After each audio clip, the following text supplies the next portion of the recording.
Olá a todos, estamos aqui mais uma vez para um bate-papo, uma conversa à luz da doutrina espírita, buscando refletir sobre assuntos do nosso dia a dia que acabam passando despercebidos, mas que quando usamos as lentes que o espiritismo nos empresta, tudo fica mais claro e nítido.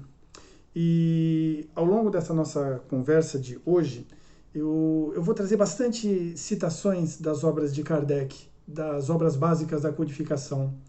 E aí, o que eu sugeriria a vocês é que pausassem o vídeo, anotassem as referências e buscassem nas obras básicas citadas um aprofundamento no estudo.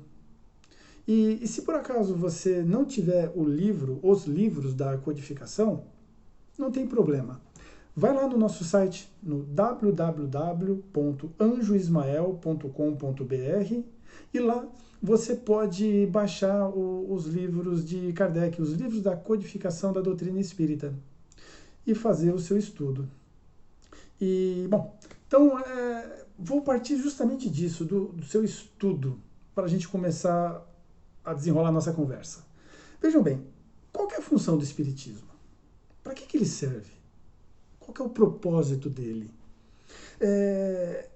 Teremos várias respostas, e todas amparadas, baseadas naquilo em que cada um de nós sente e enxerga de utilidade no Espiritismo. Vai depender muito do nosso estado de ânimo, das nossas buscas, de como a gente encara a vida. Mas, independentemente das respostas que cada um de nós venha dar sobre o que é a função do Espiritismo, é inegável que todos tenhamos a certeza de que a função básica do Espiritismo é nos esclarecer. Kardec veio levantar o véu que nos separa de um outro mundo, de um mundo fantástico, maravilhoso, que nos envolve e que é o nosso destino. O Espiritismo, ele nos esclarece, ele nos instrui, ele nos permite compreender com uma maior amplidão o significado, o real significado de viver. E assim, oferece meios de aprendizado. A doutrina espírita é isso, meus amigos, aprendizado. É por isso que ela pede, ela nos convida a um constante estudo, porque nada está pronto, nada está mastigado, nada vai cair de mão beijada. Tudo é fruto das nossas buscas. E ao adquirirmos, ao construirmos esse aprendizado, a gente olha para nós, olha para a nossa vida e a compreende melhor. E o resultado disso é a paz, é a tranquilidade, é o acesso à espiritualidade, que é o que todos nós buscamos. Bom, dentro disso, desse contexto da função do Espiritismo, é que nós vamos desenrolar esse nosso bate-papo. E aí eu vou emprestar a minha vida para servir de moldes para explicar o meu raciocínio, para desenvolver o meu raciocínio da proposta que eu trouxe hoje para a gente refletir. Vejam, se eu olhar para trás, para o meu passado dessa encarnação, eu vou encontrar um monte de experiências na minha memória. Eu vou lembrar que eu já sorri, que eu já experimentei a felicidade, que eu já tive a satisfação de conquistas, que eu já estive do lado de pessoas que eu amo, que eu aprendi muita coisa e vivi muita coisa bacana. Mas também, é claro, inequívoco, que eu vou encontrar muita dor, sofrimento, perdas, angústias, frustrações, raiva, ódio, inveja, vontade de acabar com o mundo, vontade de se acabar, enfim. A minha vida até hoje é uma coletânea de experiências vividas. E de hoje para frente, eu tenho o porvir. Da mesma forma que eu tenho as minhas experiências, vocês também têm a de vocês. Da mesma forma que eu tenho o meu porvir, vocês também têm os de vocês. Esse porvir é o nosso destino. E aí eu pergunto a vocês, afinal, o nosso destino ele já está pronto? Alguém escreve o nosso destino? Nós já temos uma rota pré-determinada? Será que Deus já se deu ao trabalho de desenhar o meu caminho daqui para frente, de forma que eu preciso apenas vivê-lo? Ou o meu destino, o meu porvir, é algo a ser construído e escrito por mim? Da mesma forma que hoje eu tenho essa coletânea de experiências vividas, daqui a alguns anos eu vou aumentá-las. Quer dizer, eu vou caminhar em direção do meu destino, construindo dia a dia, construindo a cada escolha que eu faço, a cada novo aprendizado, a cada nova frustração, a cada novo degrau galgado na minha vida. A nossa vida, na verdade, meus amigos, é um encadeamento de fatos, onde todos eles estão interligados numa teia extremamente complexa e harmoniosa. A vida, ela é simples de ser vivida, mas é complexa, que só realmente o poder de um Criador supremo poderia concebê-la. Para ter uma ideia, a gente vai buscar na ciência uma tentativa de raciocinar em cima disso tudo. Na física, há as 3 leis de Newton, as leis da termodinâmica. Newton ele enunciou 3 leis para tentar explicar as transformações que a matéria experimenta. São 3 leis onde ele busca mostrar os fenômenos e entender os fenômenos físicos que acometem a matéria. Nessas 3 leis, existe a terceira, que é a chamada lei de ação e reação. Muito provavelmente você, meu amigo, você, minha amiga, já ouviu falar na lei de ação e reação em alguma palestra espírita ou em algum livro associado à doutrina espírita. A lei de ação e reação é uma lei que explica fenômenos físicos. Ela funciona assim, vejam. Eu tenho aqui uma superfície. Se eu aplico uma força nessa superfície, eu estou causando uma ação, aplicando uma força nesse sentido. Aqui, esse objeto, ele terá uma reação de devolver a força para mim no sentido contrário. Então, para toda ação, uma reação. Fica fácil da gente visualizar essa questão da lei de ação e reação se imaginarmos um nadador quando ele está se preparando na beira da piscina para mergulhar. Ele fica na sua posição e se impulsiona. Ele empurra a base com os pés, ele aperta a base e com isso ele se joga para frente. É a ação e a reação. Percebem? Qual que é a importância da lei de ação e reação nessa nossa conversa toda? Por que ela é tão discutida no meio espírita? Porque o espiritismo ele acabou traçando um paralelo para tentar explicar as vicissitudes da nossa vida. E enunciou algo muito parecido, porém com um viés ético e de aprendizagem, a chamada lei de causa e efeito. A lei de causa e efeito diz que toda ação é fruto de uma vontade e vai causar uma reação, que é a consequência. A lei de causa e efeito, ela rege a nossa vida. A lei de causa e efeito, ela é responsável pelas experiências que eu tenho, pelas memórias que eu tenho dessas experiências vividas. A lei de causa e efeito será a responsável por eu escrever o meu porvir, o meu destino. Então, por exemplo, exemplos bem corriqueiros. Se eu como demais, eu posso ter dor de barriga. Se eu uso uma roupa errada nesse tempo doido, eu posso passar frio ou calor. Se eu esqueço o guarda-chuva num dia nublado, eu posso tomar chuva. Se eu roubo, eu posso ir preso. Se eu sou mentiroso, eu posso ser difamado. Se eu faço caridade, eu vou estar ajudando pessoas e me fazendo bem. Para cada causa, para cada ação, uma reação. Para cada causa, um efeito. Isso daí, meus amigos, é onde a gente consegue compreender o porquê da nossa situação hoje.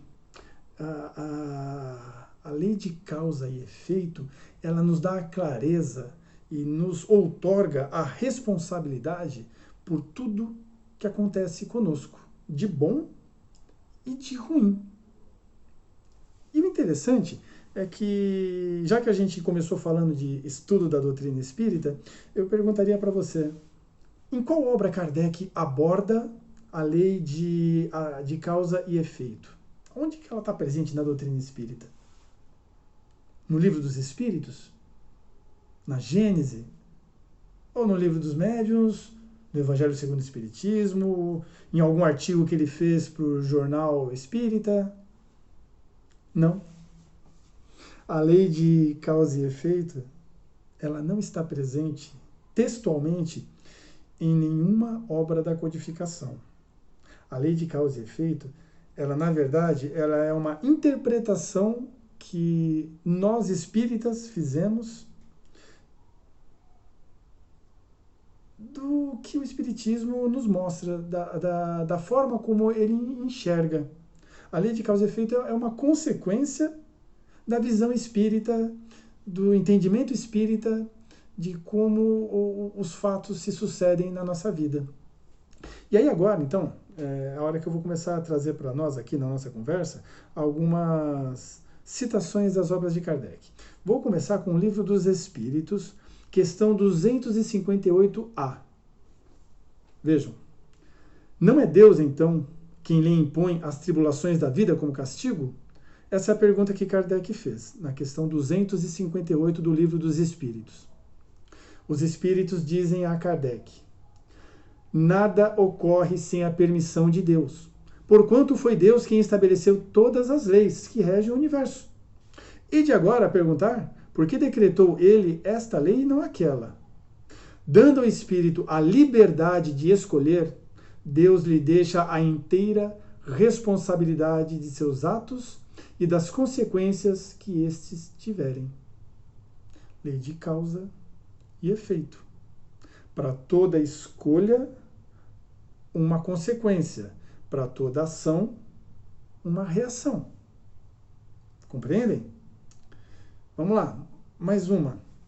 No Céu e Inferno, no item 10, no livro Céu e o Inferno, o Céu e o Inferno, item 10. Segundo os princípios de justiça, as almas devem ter a responsabilidade dos seus atos. Mas para haver essa responsabilidade, preciso é que elas sejam livres na escolha do bem e do mal. Sem o livre arbítrio, há fatalidade. E com a fatalidade, não coexistiria a responsabilidade. Veja que maravilha. A doutrina espírita, ela diz pra gente, não existe a fatalidade, não estamos fadados a um destino pré-estabelecido. Não, não, não, não. Nós fazemos as nossas escolhas. Nossos atos são responsabilidade nossa. Se esses atos são bons, as consequências serão boas. Se esses atos não são bons, as consequências não serão boas. E assim, livre na escolha do caminho, nós temos a responsabilidade, nós temos o uso do livre-arbítrio. Isso é a doutrina espírita. Ainda no Céu e Inferno, no item 20, o bem e o mal são praticados em virtude do livre-arbítrio e, consequentemente, sem que o espírito seja fatalmente impelido para um ou outro sentido. Persistindo no mal, sofrerá as consequências por tanto tempo quando durar a persistência. Do mesmo modo que, dando um passo para o bem, sente imediatamente benefícios desse efeito. Nós temos um caminho a seguir. Nós temos um rumo. Temos um fim. O tempo que nós estagiaremos experimentando e lamentando a dor, a angústia, a solidão, a raiva, esses sentimentos que depreciam a nossa vida, depende de nós. Depende única e exclusivamente de nós nos demorarmos mais ou menos. Nós temos liberdade. Deus não está ao nosso lado dando um tapa no bumbum, falando, vai filho, vai por aquele caminho, agora vai por aquele, agora lá na frente vira à esquerda. Não. Ele deu-nos o livre-arbítrio e falou, vai, faz o que quiser, mas cuidado. Porque como Paulo disse, tudo me é lícito, porém nem tudo me convém. Então, partindo desse princípio da lei de causa e efeito, que é esse paralelo com a lei de ação e reação, a gente pode ir um pouco mais além. Vamos lá no Evangelho segundo o Espiritismo, capítulo 5. No Evangelho segundo o Espiritismo, capítulo 5, na Causas Atuais das Aflições, no item 4, temos lá o seguinte texto.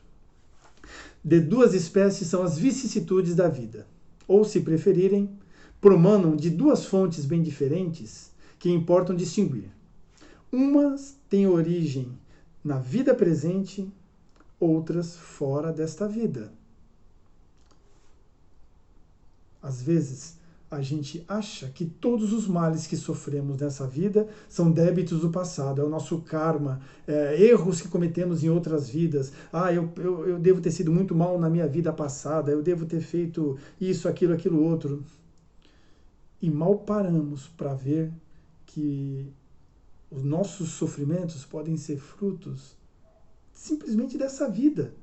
As causas podem estar lá no começo da nossa vida ou bem recentemente, em escolhas que fizemos, em escolhas que nos levaram para caminhos aonde há espinhos, aonde há dor.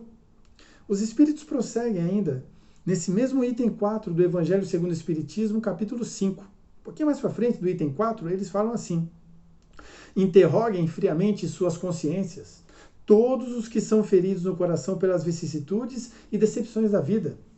Remontem passo a passo a origem dos males que os torturam e verifiquem se, as mais das vezes, não poderão dizer: se eu houvesse feito ou deixado de fazer tal coisa, não estaria em semelhante condição. Parece muito simples, né? É só a gente querer. E se não for ainda suficiente, vamos voltar no Livro dos Espíritos, na questão 259. Livro dos Espíritos, questão 259.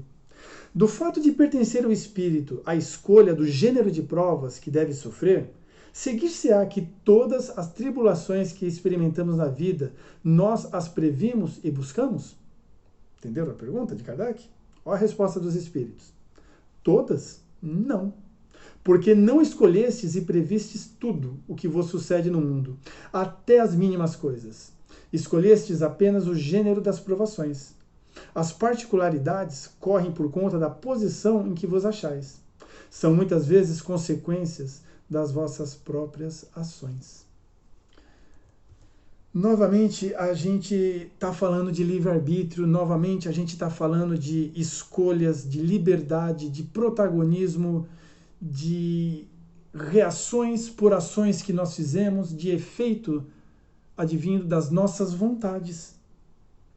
E aí, não dá para fugir da lembrança de algumas frases ditas e repetidas muitas vezes, que um certo amigo nos falou e nos fala constantemente.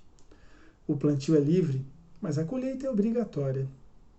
A cada um segundo as suas obras. Percebem? Nós somos livres para errar quantas vezes quisermos, para sofrer o quanto quisermos, para fazermos da nossa vida o que bem entendermos. Veja, o livre-arbítrio é uma coisa tão louca que nós podemos tirar uma vida. Eu posso matar. Olha que poder que nós temos. Mas também, é claro, que o livre-arbítrio me dá o poder de dar a vida, de proteger, de amar, de crescer. A gente tem que parar com essa ideia de achar que Deus nos pune. Não há punição, não há castigos. Aliás, desculpa, até há. Nós nos castigamos para poder aplacar a nossa consciência pesada. Achamos que se sofremos na pele o que fizemos o outro sofrer, tá tudo kits. Não é por aí que funciona. Nós temos que encarar os nossos erros como oportunidades de aprendizado. A gente não tem que se preocupar com as consequências, porque elas virão. E nós teremos que ter a hombridade, o caráter, a coragem, a dignidade de encarar e aceitar as consequências dos nossos atos. Não dá para a gente fazer como no cartão de crédito. Gastar, comprar, fazer o diabo e depois, quando vira a fatura, olhar para ela e falar: meu Deus, eu comprei tudo isso? Como que eu vou pagar agora? Não sei não, acho que não vou pagar. Na vida isso não acontece. Os nossos atos, eles encadeiam automaticamente as consequências. Nós nos autorregulamos. E isso não é para nos punir, isso é para nos dar a oportunidade de aprendermos. Se a gente prestar atenção, faremos boas escolhas. Fazendo boas escolhas, progrediremos em nossa vida.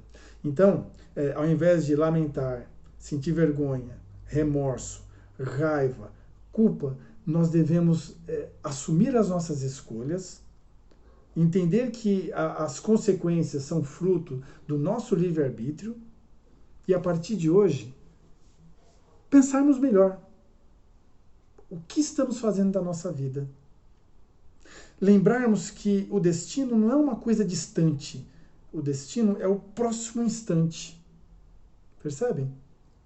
E esse próximo instante depende do agora. Desse agora. Então, meus amigos, minhas amigas, vamos levantar, vamos viver intensamente, vamos amar, vamos abraçar, vamos estudar, vamos investir na gente, vamos crescer, vamos ter cuidado com as nossas escolhas, vamos ter cuidado com os nossos pensamentos, porque é daqui que nasce tudo. É daqui, é do nosso desejo, é da nossa vontade. Vamos fazer com que a doutrina espírita seja para a gente esse instrumento de aprendizado que nos levará à evolução. O convite está aí, para todos nós. Não tenham pressa. Mas também não vamos ser tão preguiçosos e deixar para amanhã. Com qualidade, com carinho e amor, vamos conseguir moldar a nossa vida de forma que eu olhe ao meu redor e fale: eu quis chegar aqui, eu construí. A dor é culpa minha, a felicidade é mérito meu. Vivamos, sejamos felizes, sejamos realizados e até a próxima.